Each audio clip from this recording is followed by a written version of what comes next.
네, 안녕하세요. 어저께 사우디 천공 4조 원 계약을 다루면서 좀 너무 여러 가지 말씀을 드리고 싶어서 오히려 진짜 중요한 이야기, 중요한 주제가 좀 부각되지 못한 면이 있어서 제가 깊게 반성하고 반성문을 썼습니다. 그래서 오늘 그 반성문 제업입니다. 다시 구성했습니다.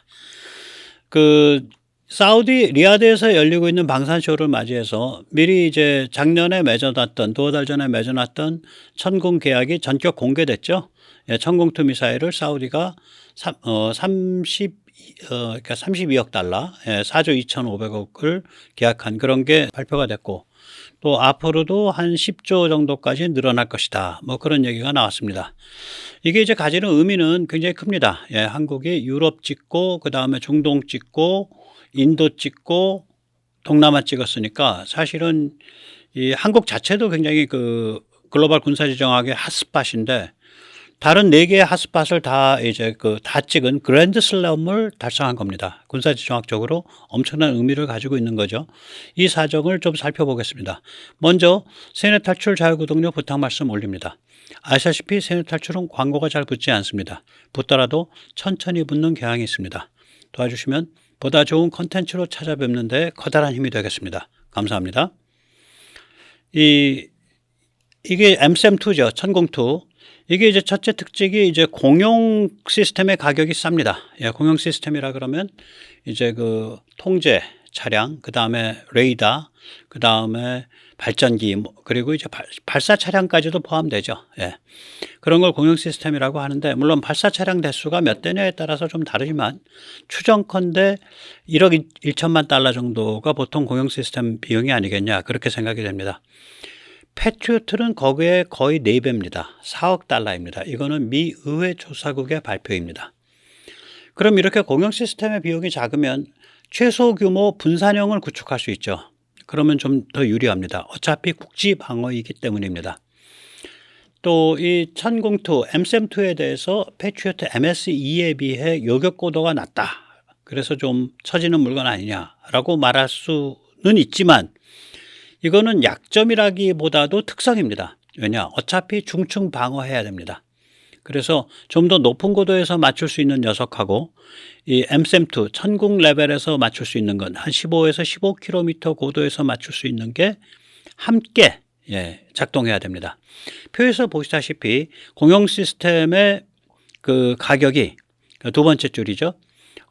천공은 한 1억 1천만 달러, M은 100만 달러입니다. 페이트리어트 3는 4억 달러 정도 되고, 포대의 평균적인 총 코스트가 MSM2, 천공투는 3억 2천만 달러, 페이트리어트 3는 약 11억 달러나 됩니다. 그러니까 이게 굉장히 페이트리어트 3가 좀 무거운 그런 시스템인 거예요. 보면은 이제 그 포대를 구성을 할 때 MSM2, 천공투는 최소 규모로 이 발사관을 한 32관 정도로 구성을 할 수가 있는데, 페이트리어트는 이게 공용 시스템 비싸다 보니까 발사관을 최소 규모로 한 60관은 구성을 합니다. 그러니까 훨씬 더 무거운 시스템이 되어버리고 유연성이 떨어지는 거죠. 그런 특징이 있습니다. 그 다음에 이제 미사일 가격이 문제가 되겠죠. MSM2, 천공투의 탄도탄 요격 미사일은 130만 달러 정도입니다. 15억에서 17억. 이건 알려져 있습니다. 그에 비해서 페이트리어트의 최신형 MSE 미사일은 3배가 넘는 400만 달러입니다. 그러니까 이거는 굉장히 그 가성비가 좋다는 얘기예요. 그래서 이제 포대당 미사일을 이제 한 160발, 140발 이렇게 갖추는 모양입니다. 발사관 숫자보다 많이 갖추는 모양이에요. 그래서 이제 보통 이제 평균적으로 이제 포대당 이 천공투, MSM2는 미사일이 한 2억 1천만 달러어치를 갖추고, 이 패트리어트는 포대당 한 6억 9천만 달러어치를 갖추는 그런 거가 되지 않나, 이렇게 추정이 됩니다. 지금 사우디는 큰일 났어요. 천지 사방이 다 적입니다. 사방의 적입니다. 이 사우디의 최대 항구가 동아프리카를 마주하는 제다항인데, 이 제다항에서 후티 반군의 근거지인 북예멘까지가 불과 600여 킬로밖에 되지 않습니다. 또 사우디가 공을 들여서 개발하고 있는 네옴과 레바논 남부 헤즈볼라 장악지역, 혹은 시리아 남서부 헤즈볼라 장악지역까지의 거리가 한 460km밖에 되지 않습니다. 그리고 사우디의 유저는 왼쪽 지도에서 보듯이 전부 이 페르시아만 근처 쪽으로 몰려 있습니다. 여기 이 지도에서 왼쪽 지도에서 녹색으로 이렇게 돼 있는 데가 유전이 분포한 데고요. 빨간색으로 돼 있는 데가 가스전이 분포한 데입니다. 전부 페르시아만 쪽으로 몰려 있는 거죠. 그런데 이 지역에 이제 이 석유를 실어내는 거대한 항구가 두 개가 있죠. 아까 제타 항구, 홍해 쪽에 있는 제타 항도 우리가 가서 했었고요. 이 거대 항구들도 우리가 많이 관계했죠. 특히 주베일 항 같으면은 대한민국이 많이 가서 일을 한대죠. 이 주베일 항과 담맘 함이 있는데요. 이게 이란 해안으로부터 얼마 떨어져 있냐? 불과 216km, 270km밖에 떨어져 있지 않습니다. 거기다가 수도는 또 어떠냐? 리야드. 북예멘으로부터는 900km, 이란 해안으로부터는 600km밖에 떨어져 있지 않습니다.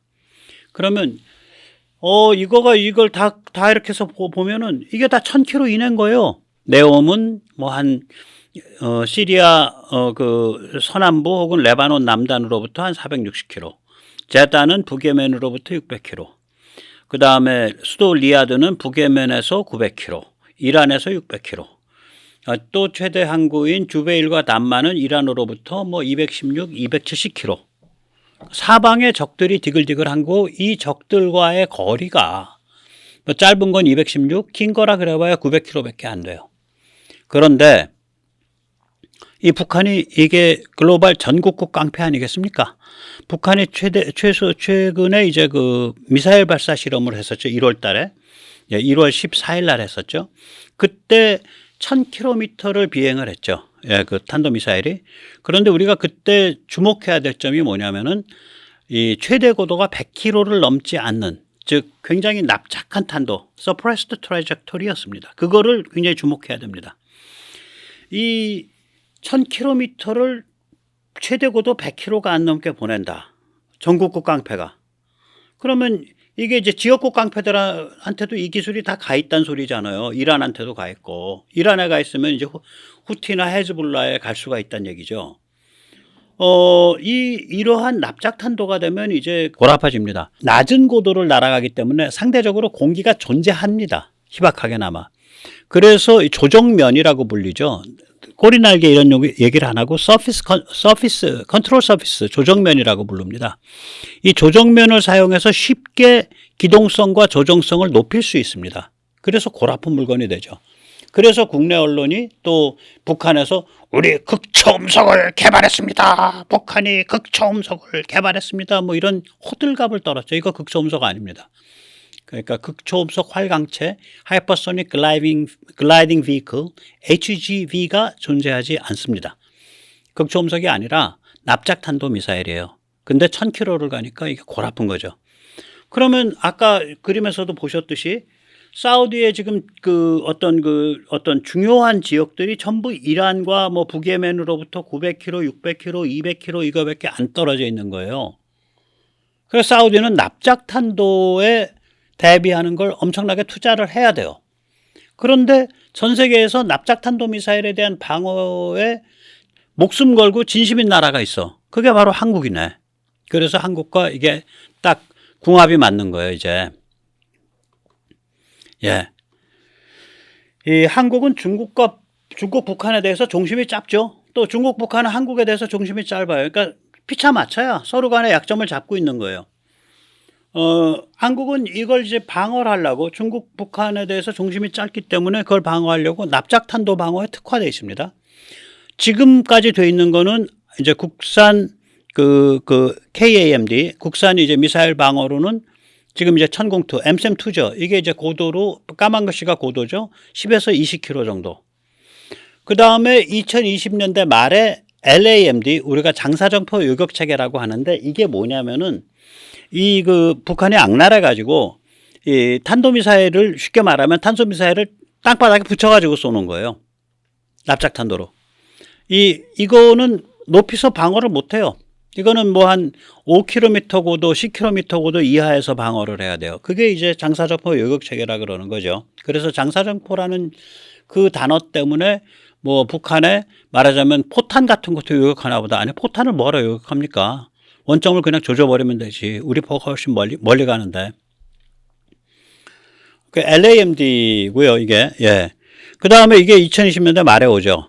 그리고 LSAM-1이 또 2020년대 말에 옵니다. 이게 40에서 70km 정도의 고도에서 요격을 하는 거죠. 그 다음에 이제 2035년까지 2030년대 초가 되면 한국형 이지스가 등장을 합니다. 이지스는 이제 해상 MD를 가리키는, 그러니까 로키드 마틴사의 해상 MD 솔루션이 이지스예요. 그러니까 브랜드 이름이에요. 그러니까 정확히 말하면 Maritime Missile Defense라고 할 수 있습니다. 해상 MD라고. 그게 이제 한국 국산 레이더의 국산 요격 미사일 LSAM을 변형한 걸 거라고 얘기를 하는데, 그럼 한국형 이지스가 등장을 하는 거고, 중국이 이것 때문에 무지하게 신경 곤두세우고 있습니다. 전 세계에서 자기들이 스스로 고성능 레이더를 만들어서 자기들이 스스로 요격 미사일, 함정 발사 요격 미사일로 자기들이 스스로 국산 이지스를 만드는 유일한 나라예요. 이스라엘이 하려면 할 수 있는데 이스라엘은 해군이 발달 안 해 있어요. 이스라엘 무슨 제일 큰 배가 한 3,000톤이나 되려나? 굉장히 작습니다. 그래서 우리가 유일한 나라예요, 이게. 그 다음에 이제 2035년경이 되면은 LSAM-2, 이건 고도가 60에서 한 150km 이상까지 커버를 하고요. 또 MSAM-3, 즉 천궁3가 나오죠. 이거는 고도가 15에서 40km 정도를 커버를 합니다. 그렇게 해서 이 육상에서, 이 아래에 있는 게 육상이죠. 육상에서 5개 플러스 해상까지. 그렇게 해서 한국형 미사일 방어가 완성되는 거고요. 그 중에 LSAM-2가 극초음속 HGV까지 요격을 하는데, 저는 개인적으로 예를 들어서 서울을 타겟으로 쏘아지는 극초음속 HGV, 그러니까 하이퍼소닉 글라이딩 비클은 북한에서 쏘는 게 아니라 중국에서 쏘는 거다. 얘가 거리가 길거든요. 원래 극초음속 HGV가 중거리 가려고 만든 거예요. 그러니까 북한이랑 중심이 너무 짧아서 쏠 게 별로 없죠. 이게 최소한 뭐 총칭 혹은 최소한 우한쯤에서 쏴야 돼요. 예, 1000km, 2000km 되는 데서. 자, 이렇듯이 한국은 중국, 북한과 중심이 짧기 때문에 납작탄도 방어에 특화되어 있는 거죠. 그러니까 사우디랑 이게 딱 궁합이 맞죠. 이 사람들도 납작탄도 방어를 지금 해야 될 상황인데, 근데 앞에서 살펴봤듯이 이게 뭐 패트리어트 MS에 비하면 거의 가격이 3분의 1인데 3분의 1 이하쯤 되는데 가성비 높다는 소리죠. 그런데 이거 말고도 전략적 장점이 한 4개쯤 숨겨져 있습니다. 우선 첫째는 뭐냐, 우리가 이런 종류 물건을 살 때는요, 야, 그 사람들 뭐 떴다방 아니야? 오늘 좀 장사하고 내일 걷어치우는 거 아니야? 이래가지고는 안 삽니다. 그러니까 진화 발전을 저 사람들이 할 것이다, 진화 발전에 대해서 목숨 걸고 있다, 이걸 신뢰할 때 살 수 있습니다. 한국은 납작탄도 방어에 목숨을 걸고 진심이다. 한국은 북한뿐 아니라 중국을 염두에 두고 있기 때문이다 라고 고객은 받아들입니다. 그게 또 현실이고, 그리고 아까도 말씀드렸지만 그래서 한국은 이 납작탄도를 겨냥을 하고 육상에서 5겹, 또 해상 MD, 이렇게 이제 아주 그 진심 어리게 개발을 하고 있다는 것을 고객이 이제 알아주는 거고요. 예. 그 다음에 이제 뿐만이 아니죠. MD 레이더는 육상이나 해상에서 운영되는 레이더잖아. 근데 공중 감시 정찰로 올라가면 어떻게 되냐 이거지. 또 한국이 공중 감시 정찰에도 또 진심이에요. 예를 들어서 지금 우리가 무아브라고 불리는 정찰형 무아브, 이게 이제 RQ-105인데 이건 수출 가능하거든요. 정찰형이니까. 여기에 무장 달면 수출 못합니다. 무장형은. 정찰형은 수출할 수 있어요. 거기다 또 우리가 스텔스 감시 정찰 통신 드론 하잖아요. 이것도 가오리도 수출 가능합니다. 무장 능력을 약화시키거나 없애면. 이걸 무장 능력을 강화시키면요, 드론들은 미사일 기술 통제 체제에 걸립니다. 그래서 수출이 안 됩니다. 근데 우리가 이런 걸 하고 있단 말이에요. 예. 그리고 이제 유인 전투기들이 이게 이 역할을 해요. 예를 들어서 KF-21이나 이제 F-35 이런 비행기들이 이게 감시 정찰 능력이 강해요. 예를 들어서 우리가 그 F-16도 KF-16이죠. 한국에서 그 조립한 거. 그것도 일부 모델은 정찰 능력을 강화해서 RKF-16인가 뭐 그런 이름으로 감시 정찰 기능을 하고 있습니다. KF-11은 감시 정찰 능력이 뛰어나기 때문에 충분히 할 수 있다고 생각을 합니다. 그리고 이제 이 컨포멀 조기 경보기인데요. 이거 제가 조금 그 착각이 있었어요. 제가 어디서 잘못 이야기를 듣고 이 컨포멀 조기 경보기가 L3 해리스 컨포멀 조기, 요번에 우리 차기 조기 경보기가 L3 해리스가 주도하는 컨포멀 조기 경보기로 결정이 됐다. 그래서 제가 너무너무 좋아했고 그걸 막 기정된 사실인 것처럼 그동안 한 두세 번 얘기했는데 아니더라고. 아직 결정 덜 돼 있어요. 근데 제가 왜 L3 해리스를 좋아하냐? 예, L3 해리스랑 손을 잡은 대한항공으로부터 제가 무슨 대접을 받았다든지 또 L3 해리스랑 손을 잡은 LIG 넥스원으로부터 대접을 받아서 그런 얘기를 할 수 있다. 그럼 얼마나 좋겠습니까? 근데 제 인생이 그 정도로 활짝 핀 상태는 아니고 제가 L3 해리스가 주도하는 컨포멀 조기 경보기를 저거 가는 게 좋다라고 하는 까닭은 우선 전체 구성이 제일 진취적이고 제일 발전된 형태예요. 제일 채공 시간이 길고 두 번째로는 L3 해리스는 저 기술을 우리한테 다 넘겨주려고 제안하고 있어요. 넘겨줄 수 있는 이유가 뭐냐? 우리가 받을 준비가 돼 있잖아요. 우리가 레이더라든지 이런 기본 기술이 있으니까 또 우리가 항공기 개조에 대한 것도 기본 기술이 있으니까. 근데 미국 쪽에서는 왜 그걸 넘겨줄 수 있냐? 예, 미국이 그 조기 경보기 같은 것들을 굉장히 그 위상이 그전보다 낮아졌습니다. 옛날에 조기 경보기가 가졌던 그런 기능, 감시 정찰하고 한 전장을 전체 운영을 해주는 기능을 지금은 F-35 요번에 또 개발돼서 이제 양산 들어간 B-21 스텔스 가오리 가오리 감시 정찰 통신기 폭격은 그 다음번 일이에요. B-21. 그 다음에 이제 다른 여러 가지 첨단 드론 이런 데로 분산해 가고 있어요. 또 위성 이런 데로 분산해 가고 있어요. 예, 따라서 미국 측은 이 조기 경보기 컨펌에 대한 조기 경보기에 대한 노하우를 한국 측에 넘겨주더라도 별로 그렇게 큰 문제가 되질 않아요. 그래서 이번에 넘겨받을 수 있을 때 넘겨받는 게 좋다. 그런 의미에서 저는 L3 해리스의 조기 경보기를 강력하게 선호하는 편입니다. 그 다음에 이제 고객 입장에서 봐서 또 숨어 있는 장점이 뭐냐. 한국 시스템이 미국 위성과 실시간 연동을 하고 있잖아요, 지금. 이게 굉장히 유니크한 예외입니다. 정말로 그건 미국한테 고맙고 또 윤석열 정부의 어떤 업적이라고 생각을 하는데 이게 세계에서 유일 케이스예요. 일단 세계에서 자체 MD를 이렇게 납작탄도에 진심으로 개발하고 있는 나라도 유일하고 자체 MD를 뭐 납작탄도도 뭐든 개발한 나라가 흔히 이스라엘로 꼽히지만 실제로는 그게 미국에서 자본과 기술이 갔거든요. 그런데다가 그걸 또 실시간 미국 위성과 연동해? 그것도 유일하고. 그런데다가 한국이 로또를 맞은 게 뭐냐. 이 미국 위성이 오늘 다르고 내일 달라요. 시간이 갈수록 점점 더 많은 위성이 기하급수적으로 올라가고 있어요. 저는 그래서 이 미국의 그 용어가 있습니다. Proliferated Swarm of Satellites 뭐 이런 용어인데 벌떼 위성 우주 떡칠 전략이라고 부릅니다. 죄송합니다. 좀 너무 좀 번역이 좀 상스럽죠. 예. 기존의 미국은 이제 우주 기반 적외선 감시 시스템 SBIRS, 스펄스라는 애를 썼어요. 그러다가 요즘 들어서 작년부터 뭘 추진하고 있냐. 실제로 올라가고 있습니다. 위성이. 극초음속 및 탄도미사일 궤도, 탄도 계산 우주 센서망 HBTSS라는 애를 구축하기 시작했는데 얘의 첫 번째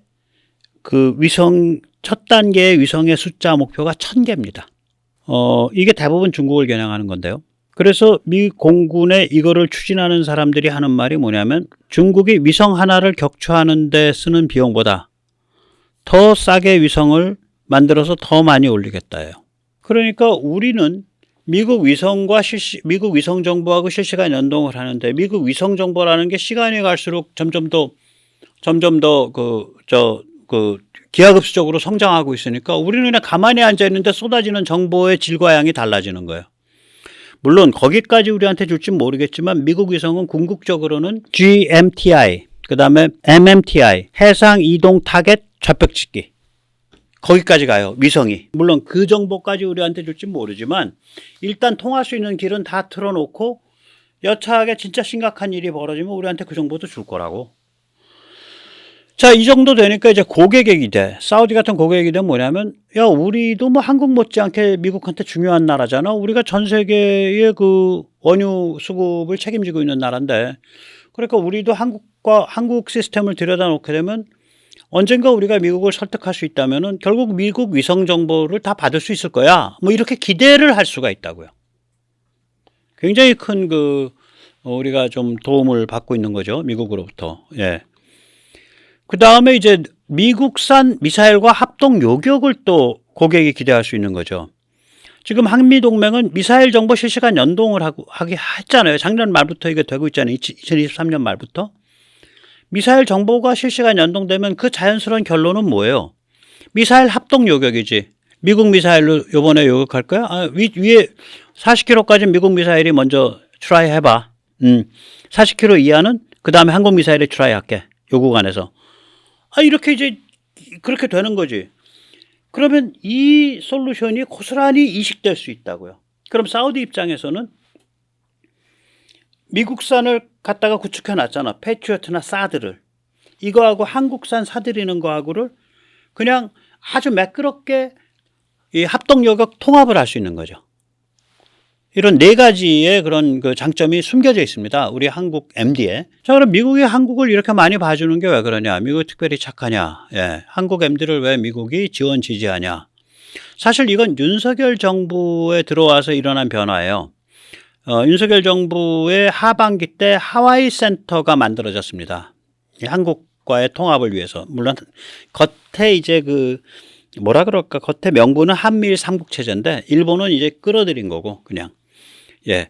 그 하와이 우주군 센터가 만들어졌죠. 그게 10월, 11월에 만들어졌고 그리고 12월쯤에 한국에 우주군이 파견됐습니다.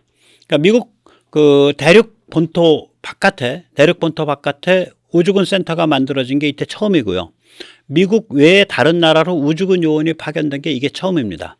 그로부터 이제 실시간 연동을 서로 그 파견 나온 우주군 요원하고 같이 작업을 해서 한 1년쯤 지난 2023년 12월 말에 드디어 한국 MD와 미국의 우주군 감시정찰 자산이 실시간 연동을 시작을 했어요.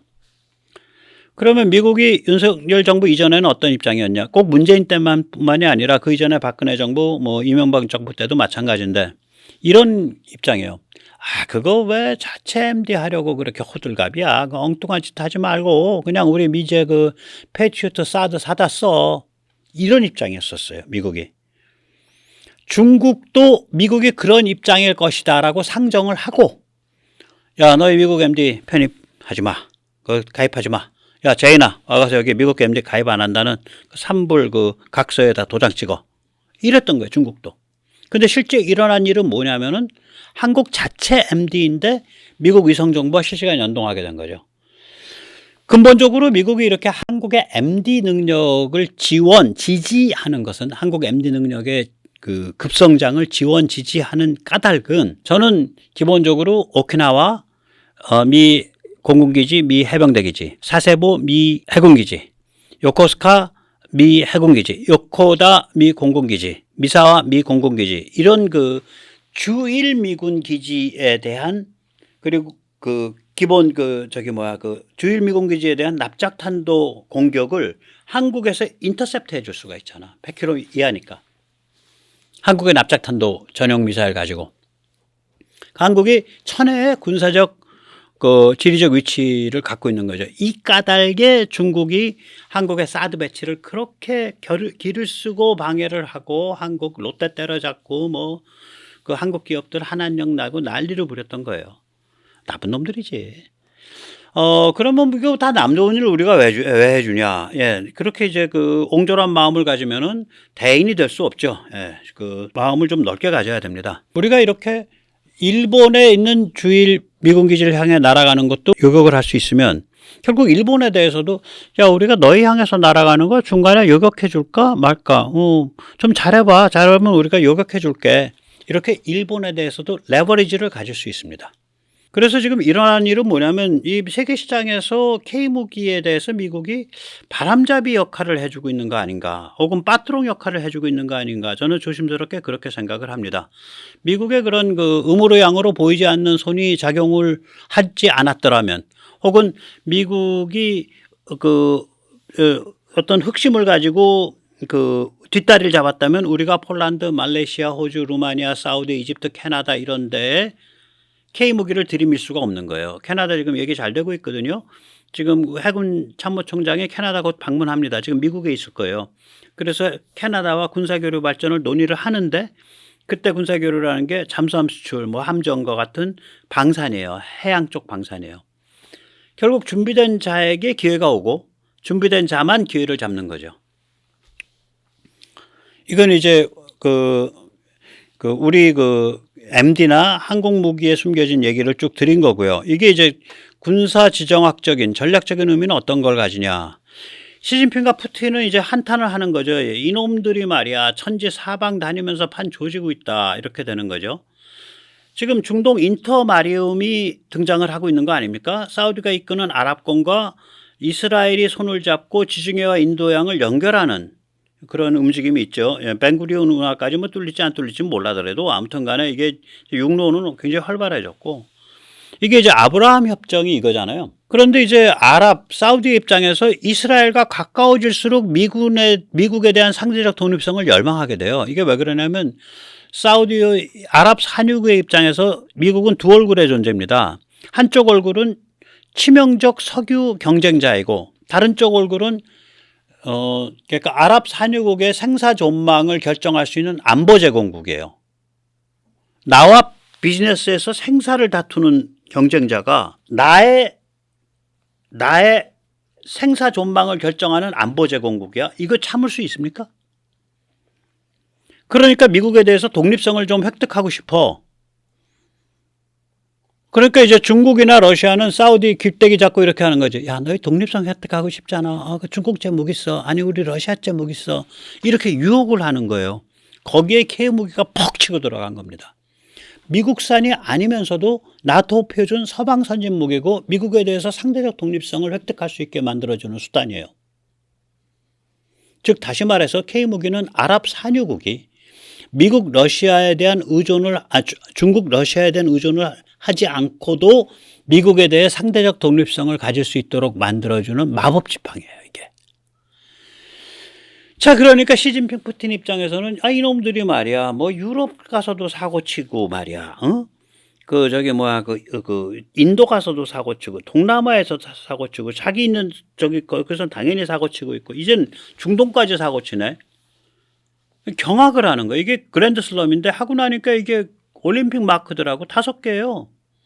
맨 오른쪽에 빨간 선은 한반도 일대. 맨 왼쪽에 녹색 고리는 저거는 유럽 인터마리움이죠. 제가 말씀드리는. 그러니까 노르웨이, 핀란드, 발틱 3국, 폴란드, 우크라이나, 루마니아. 여기 K무기 쫙 밀고 들어가고 있잖아.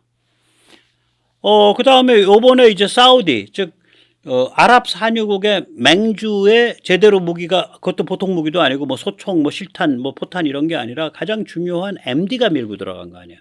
그게 이제 올림픽 마크의 노란 반지에 해당하는 거지.